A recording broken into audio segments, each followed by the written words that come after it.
Last organ of your GIT is anal canal. Pelvic diaphragm के नीचे होता है, बिलो करते हैं। एनल ट्रायंगल ऑफ पीरिनियम में होता है, बिटवीन राइट एंड लेफ्ट। इसके बोथ साइड पे ईच एनल फोसा होता है, उन दोनों के दरमियान में होता है पेरिनियम का जो एनल। पेरिनियम आगे हम अगले ब्लॉक में डिटेल में पढ़ेंगे। उसमें दो ट्रायंगल होते हैं, एक एनल ट्रायंगल होता है, यूरोजेनिटल ट्रायंगल होता है। जो एनल ट्रायंगल होता है उसमें एनल कैनाल प्रेजेंट होती है। 3.8 सेंटीमीटर लॉन्ग करती है, एक्सटेंड होता है। इसको एनल रेक्टल जंक्शन से एनस की तरफ जाएगा। उसके बाद एनल रेक्टल जंक्शन कहाँ पे होता है, एक फॉरवर्ड कन्वेक्सिटी से मार्क होता है पेरिनियल फ्लेचर्स ऑफ डेक्टम के साथ। डेक्टम में दो फ्लेचर पड़े थे, एक पेरिनियल और सेक्टल पड़ा था। उसकी जो फॉरवर्ड कन्वेक्सिटी है वो इसको मार्क करती है। 2 to 3 centimetre in front and below tip of coccyx anorectal junction present होता है। ये भी रेक्टम में पॉइंट देखा हमने। एनस क्या होती है, सरफेस ओपनिंग होती है एनल कैनाल, जिसके थ्रू आपके एक्सटीरियर से कम्युनिकेट करता है। 4 centimetre below in front of tip of coccyx होता है। In cleft between two buttocks, दोनों आपकी बुटॉक्स जो आगे ऊपर थाई की तरफ बुटॉक्स होगी उन दोनों के दरमियान होता है। और इसमें क्या होता है, एपोक्राइन ग्लैंड होता है और सराउंडिंग जिसके होता है वो पिगमेंटेड होता है। रिलेशंस में इंटीरियरली बोथ सेक्स में पेरिनियल बॉडी प्रेजेंट हो जाएगा। मेल में मेम्ब्रेनियस यूरेथ्रा होता है, बल्ब ऑफ पीनस होता है। फीमेल में लोअर एंड ऑफ वेजाइना होता है। पोस्टीरियरली एनोकॉक्सिजियल लिगामेंट होता है, टिप ऑफ कॉक्सी होता है। लैटरली ईच एनल फॉसा होता है और ऑल अराउंड इसको जो एनल की स्पिंजर है वो सस्पेंड करते हैं। अब एनल कैनाल की स्ट्रक्चर वगैरह इतना कोई इंपॉर्टेंट नहीं है, जस्ट मैं ओवरव्यू दूंगी। इसके इंटीरियर को आप डिवाइड करते हो। अपर म्यूकोसा पार्ट होता है 50 मिलीमीटर लॉन्ग होता है, जो आपके हाइंड ईयर से डेवलप करता है। म्यूकस जमीन से लाइन होता है, एंडोडर्मल ओरिजिन होता है। इसमें एनल कॉलम प्रेजेंट होते हैं, एनल वेल्व्स होते हैं, एनल साइनस होते हैं। Pectinate line, pectinate line is basically demarcating line जो रेक्टम को एक उसके ऊपर वाला जो पेक्टिन लाइन के ऊपर होता है वो आपके जो एंडोडर्म है उससे डेवलप करता है, लाइक जो आपकी वो हाइंड गट आ रही थी उससे। और जो लोअर पार्ट होता है पेक्टिनेट लाइन से नीचे वाला वो आपका एक्टोडर्म से डेवलप करता है, आपका प्रोक्टोरियम से डेवलप करता है। एनल पेपिला होता है, एनल ग्लैंड होता है। मिडिल पार्ट और ट्रांजिशन जोन और पेक्टिन होता है, 50 मिलीमीटर लॉन्ग होता है। वीनस प्लेक्सस होता है, यहाँ पे वाइट लाइन ऑफ हिल्टन होता है। स्वेट ग्लैंड नहीं होते, स्ट्रैटिफाइड स्किन में एपिथेलियम होती है इसकी। और लोअर क्यूटेनियस पार्ट होता है जो कि एक्टोडर्म से आता है, 8 मिलीमीटर लॉन्ग होता है। पिगमेंटेड स्किन होता है, बस sweat gland, sebaceous gland, hair वगैरह प्रेजेंट होते हैं। एनस पिंचर होते हैं दो तरह के, इंटरनल एनस पिंचर जो ऊपर की तरफ होगा वो इनवॉलेंट्री होती है और अपर 2/3 ऑफ एनल कैनाल को सराउंड करता है। और एक्सटर्नल एनस पिंचर वो वॉलेंट्री होता है, सीलिएटेड मसल्स होते हैं। इसके 3 पार्ट होते हैं, सबक्यूटेनियस, सुपरफिशियल और डीप, और ये हमारे नॉर्मल कंट्रोल में होता है। बाकी की डिटेल कोई खास इंपॉर्टेंट नहीं है। कंजाइन लॉन्गिट्यूडनल कोड होता है, वही मसल कोड को रेक्टम के कहते हैं। रेक्टल रिंग होती है जो एनल रेक्टम के जंक्शन के ऊपर प्रेजेंट होती है। ईच एनल स्पेस होता है जो इसकी दोनों साइड ट्राई करती है। पेरी एनल स्पेस होती है जो एनल कैनाल को सराउंड करेगी। बिलो द वाइट लाइन सब म्यूकोजल स्पेस हो जाएगी जो बिटवीन द म्यूकस मेम्ब्रेन और इंटरनल स्पिंचर के दरमियान प्रेजेंट होता है। पेक्टिनेट लाइन को वाटर शेड के तौर पर भी एक्ट करता है of the anal canal, because इससे ऊपर वाला मैंने बताया हाइंड ईयर से डेवलप होता है, नीचे वाला एक्टोडर्म से डेवलप होता है during embryology.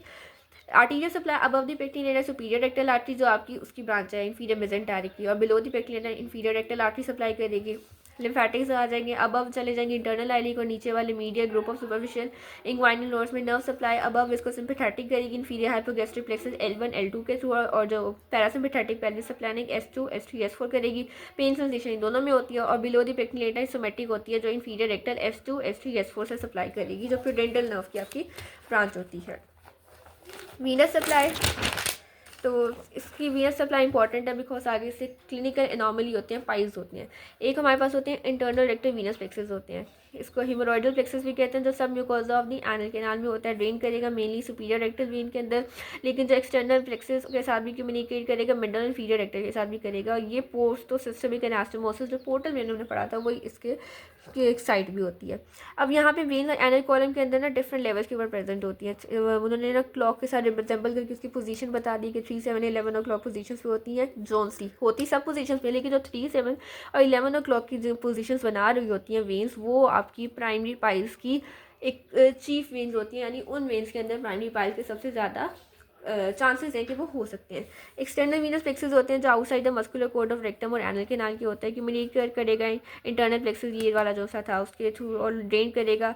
Inferior rectal vein उसको ड्रेन करेगी इंटरनल प्यूडेंटल में, मिडल रेक्टल इसको ड्रेन कर जाएगी इंटरनल आइलिक में, और जो अब सुपीरियर रेक्टल है वो ड्रेन करेगी इंफीरियर मेजेंटेरिक वेन के साथ। और लास्ट जो वेन्स इसकी है वो है हमारे पास एनल वेन्स है, अरेंज होती है radially around the anal margin, communicate करेगी इंटरनल रेक्टल प्लेक्सस के साथ एंड इंफीरियर रेक्टल वेन के साथ। एक्सेसिव स्ट्रेनिंग ड्यूरिंग डेफिकेशन में rapture one of the when, जब बहुत ज़्यादा स्ट्रेनिंग के वक्त प्रेशर एक्सर्ट करोगे, जोर लगाओगे तो आपकी वेन रैप्चर हो सकती है, जिसकी वजह से सबक्यूटेनियस पेरिनेल हेमेटोमा हो सकता है, ब्लीडिंग होगी, हेमेटोमा हो जाएगा। और इसको हम क्या कहते हैं, एक्सटर्नल पाइल। इंटरनल पाइल्स कहाँ पे हो रहे थे, इंटरनल वीनस प्लेक्सस के थ्रू, और एक्सटर्नल पाइल्स आपके एनल वेन्स में आ जाएंगे। पाइल्स में वही internal piles, external piles, internal piles को ट्रू पाइल्स भी कहते हैं, और सेक्युलर डायलेशन होती है internal rectal Venus plexus. Internal rectal Venus plexus mostly 3, 7, 11 o'clock की जो पोजीशंस होती हैं एनल कॉलम्स की, एनल वेन्स की, उसमें मोस्ट कॉमन होता है। अबव दी पेक्टिलियन लाइन होती है और ये पेनलेस होती है। अब इन दोनों में डिफरेंस आप याद रखना है। इंटरनल पाइल्स क्या है, पेनलेस है, ब्लीड करेगी profusely during straining at stool. और प्राइमरी पाइल्स कहाँ पे होते हैं, 3, 7, 11 o'clock पोजीशन। इनके ऊपर जो होगा वो प्राइमरी, और इसके अलावा जो बाकी जगह पे हो गए उनको सेकेंडरी पाइल्स कहते हैं। Form by the enlargement of 3 main radicals of superior rectal vein. Superior rectal vein से रेडिकल यानी उसकी जो ब्रांचेस ट्रिब्यूटरीज हैं उनकी 3 जो मेन है, ये 3, 7, 11 o'clock, उनकी एनलार्जमेंट हो जाएगी, वो जो कि एनल कॉलम के अंदर लाई करती है। और कौन कौन से रीजन बता दिए, लेफ्ट लेटरल पे होती है, राइट पोस्टीरियर और राइट एंटीरियर पोजीशन होती है इनकी।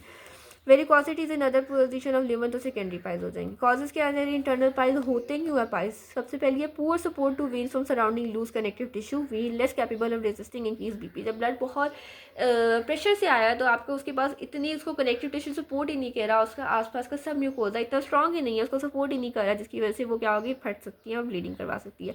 वेल्व्स एब्सेंट है सुपीरियर रेक्टल और पोर्टल वेन के अंदर, सो अगेन ब्लड फ्लो को तो कोई कंट्रोल ही नहीं कर रहा, वेन या तो कंप्रेस हो गया है साइड पे वेयर पियर से muscular coat of rectum, direct transmission of increase portal pressure, porto systemic जो कम्युनिकेशन होती है, हमने देखा था यहाँ पे एनास्टोमोसिस हुआ था पोर्टल वेन और सिस्टमिक वेन का, तो उसके थ्रू अगर प्रेशर आकर पोर्टल वेन में बढ़ा है तो वो डायरेक्टली इधर आकर ट्रांसमिट हो जाएगा, इसका प्रेशर बढ़ा देगा। फेवर्ड बाय, उसके अलावा कॉन्स्टिपेशन इसको करवा सकता है, प्रोलॉन्ग सिटिंग ड्यूरिंग डेफिकेशन करवा सकता है, उसके अलावा एक्सेसिव स्टेनिंग एट स्टूल यानी एक्सेसिव स्टेनिंग एट डेफिकेशन करवा सकता है, पोर्टल हाइपरटेंशन।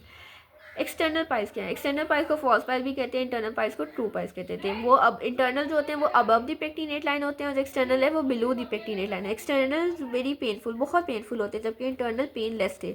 और जो एक्सटर्नल है डू नॉट ब्लीड और straining at stool, internal bleed करते हैं। अब हमारे पास डिफरेंस क्या आ गया, पहले नाम वो एक्सटर्नल इंटरनल, एक्सटर्नल को फॉल्स भी कहते हो, इंटरनल को ट्रू भी कहते हो। External below the pectinate line है, internal above the pectinate line है। एक्सटर्नल बहुत पेनफुल है, इंटरनल पेनफुल नहीं है। एक्सटर्नल ब्लीड नहीं करते ड्यूरिंग स्टेनिंग एट स्टूल, और इंटरनल बहुत ब्लीड करते हैं ड्यूरिंग स्टेनिंग एट स्टूल।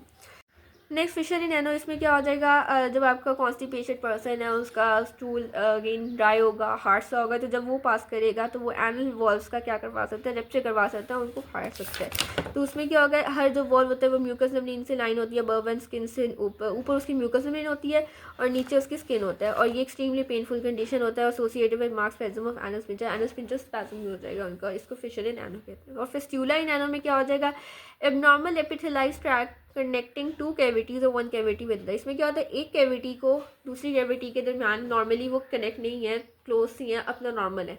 अब उनके दरमियान में क्या करेगा, फिस्ट्यूला बन जाएगा, जिसके थ्रू वो दोनों आपस में क्या करेगा, कनेक्ट कर सकता है, या एक कैविटी आपके एक्सटीरियरली किसी चीज़ से कनेक्ट कर सकती है। कॉजेज क्या है, स्पॉन्टेनियस रप्चर हो सकता है, एब्सेस, आपके एनल रीजन में कोई एब्सेस, कोई पस सी बनी है वो रप्चर होगी, या फिर surgical drainage of the abscess, abscess की अपनी सर्जिकल ड्रेनेज करवाई है, सर्जिकली उसको एब्सेस को रिमूव करवाया, ड्रेन करवाया, उसकी वजह से हो सकता है। एब्सेस का small vestigial gland opening into sinus sinuses, such anorectal abscess tend to track in various direction में ओपन। मीडियली कहाँ एब्सेस जा सकती हैं, एनल साइनस में हो सकती हैं, लैटरली ईशनल फॉसा में होता है, इन्फीरियरली सर्फेस के ऊपर आ जाएगा, यानी इन्फीरियरली आपकी ओपनिंग आ जाएगी ना, सर्फेस आ जाएगी स्किन के सर्फेस, और सुपीरियरली रेक्टम है। Fistula can also be called by issue anal और पेल्विक रेक्टल्स एब्सेस की वजह से हो सकता है। Fistula is complete when it's open both internally, fistula complete कब हुआ, जब ऊपर की तरफ इंटरनली आपका ओपन करा ल्यूमन के साथ, और एक्सटर्नली बाहर की तरफ आपके सर्फेस यानी आपकी स्किन आपके आउटसाइड एनवायरनमेंट के साथ ओपन कर रहा है। उसके बाद रेक्टम के जो 2 तरह के हमने 3 पार्ट्स पढ़े थे, अपर म्यूकोस पार्ट पढ़ा था, ट्रांजिशन जोन पढ़ा था, और लोअर क्यूटेनियस पार्ट पढ़ा था। इसके डिफरेंस का एक टेबल है हमारे पास। अपर पार्ट जो डेवलप वो 15 मिलीमीटर होता है, लोअर पार्ट में हम दोनों जो ट्रांजिशन जोन और क्यूटेनियस पार्ट है, transition zone 15 millimetre, cutaneous part 8 millimetre को डिस्कस करते हैं। जो अपर पार्ट होता है वो हाइंडगट से एंडोडर्म से डेवलप करता है, लोअर पार्ट प्रोक्टोरियम एक्टोडर्म से करता है। इसकी लाइनिंग सिंपल कोलमनर और स्क्वैमस होती है, इसकी सिंपल कोलमनर और स्ट्रैटिफाइड स्क्वैमस होती है। इसकी आर्टीरियल सप्लाई सुपीरियर रेक्टल होती है, इसकी इंफीरियर रेक्टल, इसको पोर्टल वेन ड्रेन करती है, इसको सिस्टमिक वेन, इसके इंटरनल आइलिक लिम्फ नोड होता है, सुपरफिशियल इंग्वाइनल, इसको ऑटोनॉमिक नर्व करती है, सिम्पथेटिक L1 L2 से आता है, पैरासिम्पथेटिक S2 S3 S4 से, इसको इंफीरियर रेक्टल ड्रेन करती है to S2 S3 and S4। ये सेंसरी होती है टू इशेमिया, डिस्टेंशन, स्पैज्म, और ये पेन, टच, टेम्परेचर, प्रेशर के लिए ज़्यादा सेंसरी होती है, सेंसेशंस देती है। इसमें इंटरनल पाइल्स होते हैं और इसमें एक्सटर्नल पाइल्स होते हैं।